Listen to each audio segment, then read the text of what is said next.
আমি কেটে নিয়েছি। এবার ধুয়ে নিচ্ছি আর কড়াতে তেল দিয়ে তেলের মধ্যে একটু কালো জিরে দিচ্ছি আর এই আলুগুলো আগে দিয়ে দিচ্ছি।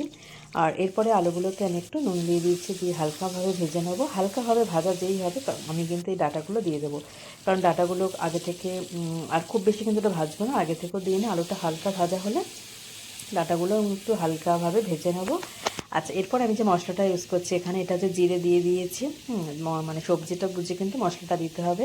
আচ্ছা, জিরে দিয়ে দিলাম আর কাঁচা লঙ্কা দিয়েছি, খুব ঝাল লঙ্কাগুলো, আর রসুন দিয়েছি আর আদা দিয়েছি, আর একটু সাদা সর্ষে বা কালো সর্ষে তোমাদের কাছে যেটা থাকবে সেটা দিতে পারো। আমার কাছে সাদা সর্ষেটা আমি বেশি ইউজ করি, এই জন্য সাদা সর্ষেটা দিয়ে দিলাম।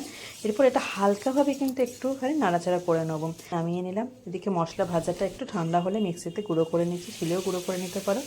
ডাঁটা আর আলুটা ভাজা হলে আর হালকাভাবে ভেজে নিয়ে মশলাটা দিয়ে টমেটো হলুদ গুঁড়ো দিয়ে দিয়েছি, দিয়ে মশলাটা খুব ভালো করে একটু কষিয়ে নেবো। এরপরে জল দিয়ে দেবো।